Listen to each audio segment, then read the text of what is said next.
Last episode में हमने देखा कि कैसे पैसों की कमी को पूरा करने के लिए जियान ने स्क्रिप्ट ऑफ एलेक्जेर बनाकर ऑक्शन में बेच दी, जिसके बाद उस ऑक्शन यानी बोली में उसी के पापा ने वो दवाई खरीद ली। अब इस एपिसोड में हमें दिखाते हैं कि जियान के पास पैसों की कमी पूरी हो गई है, लेकिन उसके पापा से उसके भाई यानी जियान के चाचा इतनी महंगी डील करने पर लड़ रहे थे। लेकिन जियान उन सबको उल्टा यह कहकर फटकार देता है कि वो अपने बेटे की लेवल बढ़ाने के लिए कुछ भी करेगा और ऐसा करने के लिए वो अपनी संपत्ति तक को बेच देगा। अब उनकी ये सब बातें जियान भी सुन लेता है, जिसके बाद वो अपने पापा से मिलता है तो इमोशनल होकर उन्हें गले लगाकर बहुत रोता है और कहता है कि मैं जल्दी से जल्दी अपने लेवल्स बढ़ाकर 3 साल बाद होने वाले मैच को जरूर जीतूंगा। अब जियान बहुत खुश होता है, जिसके बाद वो अपने बेटे को स्पिरिट ऑफ एलेक्जेर देता है। अब जियान आज रात को ही लेवल बढ़ाने का डिसाइड करता है, लेकिन उसका मास्टर उसे जल्दबाजी ना करने की कहता है, क्योंकि जल्दबाजी से उसकी हेल्थ पर बुरा असर पड़ सकता था। वो फिर अपनी ट्रेनिंग पूरी जी जान से करने लगता है और वैक्यूम पाम और फायर ब्लोइंग टेक्निक की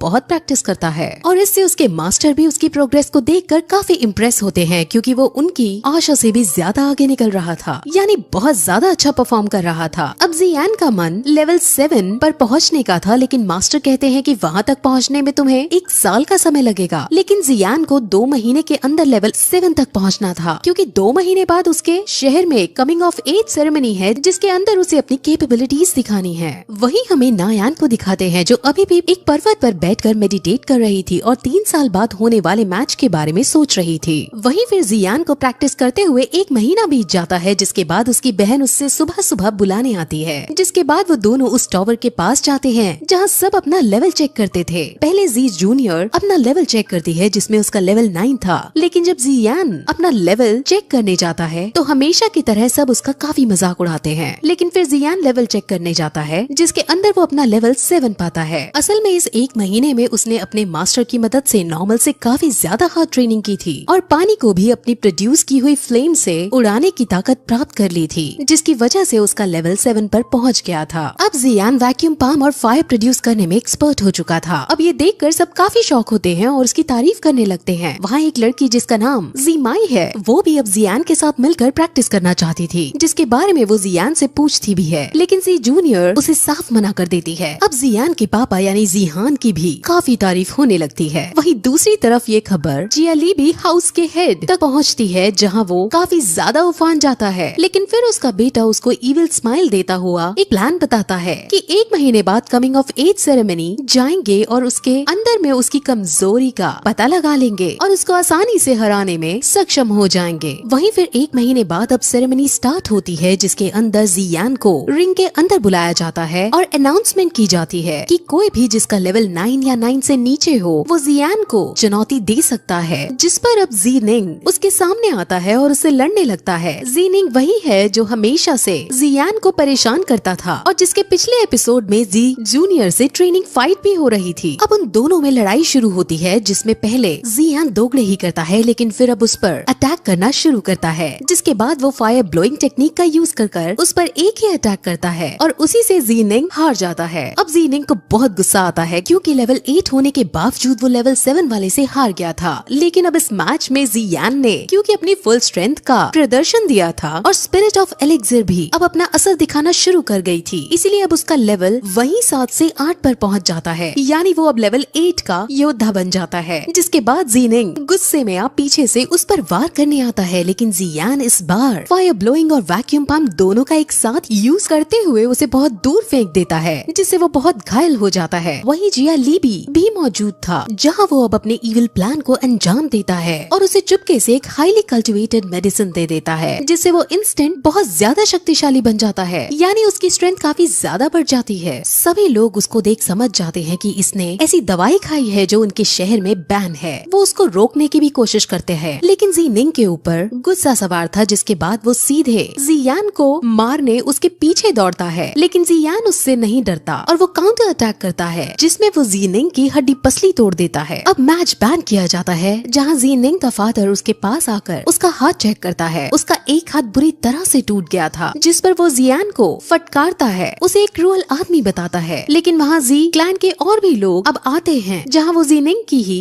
गलती बताते हैं, क्योंकि जो मेडिसिन उसने खाई थी वो उनके शहर में बैन थी और अब उसको वो 3 महीने के लिए जेल में डाल देते हैं और जियान को विनर घोषित कर दिया जाता है। जीनिंग जीनान के चाचा का बेटा था, यानी उसका ही भतीजा था। वहाँ पर याफी भी मौजूद थी और वो भी जियान को देखकर काफी ज्यादा शॉक हो गई थी। वहीं सब अब अपने अपने क्लान में लौट जाते हैं, जहाँ जियाली भी काफी ज्यादा आग बबूला हो रखा था, क्योंकि एक साल में लेवल 8 तक पहुँचने वाला इंसान उसने पहले कभी नहीं देखा था। असल में जियान की ताकत डे बाय डे बढ़ती जा रही थी, जिस वजह से जी क्लान मजबूत हो रहा था। और अगर ऐसा ही चलता रहा तो अगर उसकी शादी 3 साल बाद ना भी हो पाए, तब भी जियान इतना शक्तिशाली होगा कि वो अकेले ही सभी क्लान्स पर डोमिनेट कर पाएगा। इसलिए उन सभी को जियान से डर लगने लगा था। लेकिन अब भी उसका बेटा फिर से उन्हें चिंता न करने की कहता है और उन्हें एक आदमी से मिलवाता है। उस आदमी का नाम लियू जी है और वो हालांकि बहुत अय्याश किस्म का आदमी है, लेकिन जियाली भी की अगर कोई मदद कर सकता था तो वो ही आदमी था। जियाली भी उससे जी क्लान को डिस्ट्रॉय करने में मदद मांगता है, जिस पर वो मान जाता है, लेकिन अपनी एक शर्त रखता है कि अगर वो उससे ऑक्शन हाउस के इंचार्ज या फाई को लाकर उसे देगा, यानी लियू जी को या फाई के साथ अय्याशी करने का मौका मिलेगा, तभी वो जियाली बी की मदद कर देगा। अब जियाली बी के पास और कोई चारा नहीं था, इसलिए वो मान जाता है। वहीं हमें फिर जियान को दिखाते हैं जो बाजार में घूमते हुए अपनी बहन के साथ कई तरह की और टेक्निक पर डिस्कस कर रहा था, लेकिन वहाँ वो अपने आसपास ये नोटिस करते हैं कि आज की मार्केट अलग है। वहाँ जब वो इसका पता लगाने की कोशिश करते हैं तो उन्हें पता चलता है कि जियाली बी हाउस ने मार्केट को खरीद कर उनका दाम सस्ता कर दिया है, जिसकी वजह से जी क्लान की मार्केट पूरी तरह से बंद होने के कागार पर आ गई है। जिस पर अब जियान इसका कोई न कोई सोल्यूशन निकालने का डिसाइड करता है और ऑक्शन हाउस में जाकर याफी से मिलता है, जहाँ वो उसे एक मेडिसिन फॉर्मूला देता है। वो मेडिसिन फॉर्मूला ब्लीडिंग वुंड्स को क्लॉट करने का था। असल में जिस चीज से जियाली बी ने मार्केट को अपने अंडर कर लिया था वो एक रेजुनेशन पाउडर था, जिसका दाम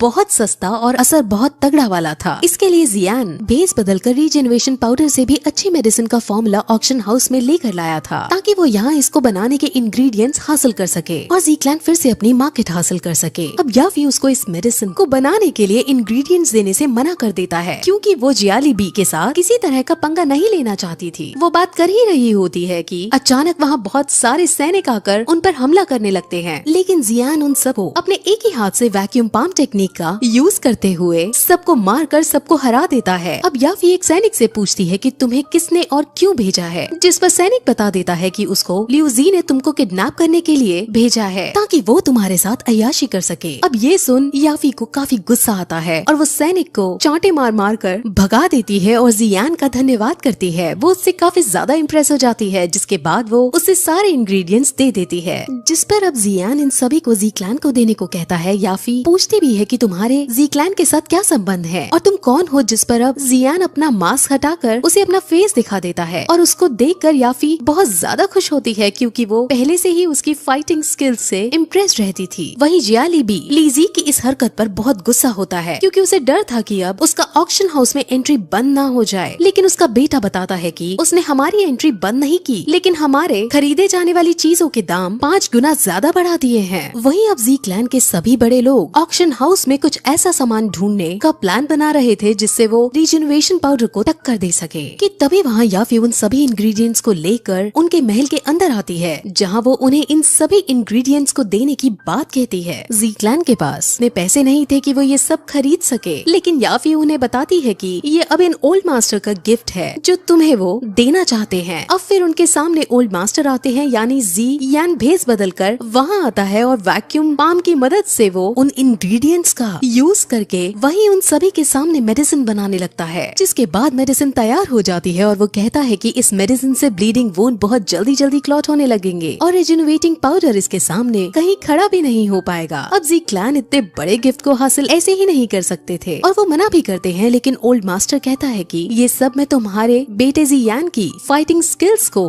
देखकर यानी उससे इम्प्रेस होकर दे रहा हूँ। और ये सब कहकर याफी और ओल्ड मास्टर दोनों वहाँ से चले जाते हैं। याफी रास्ते में उसे समझाती भी है कि जियाली बी से तुम्हें थोड़ा बचकर रहना पड़ेगा, लेकिन जियाली बी से कोई डर नहीं था। और इसी के साथ ये एपिसोड भी यहीं खत्म हो जाता है।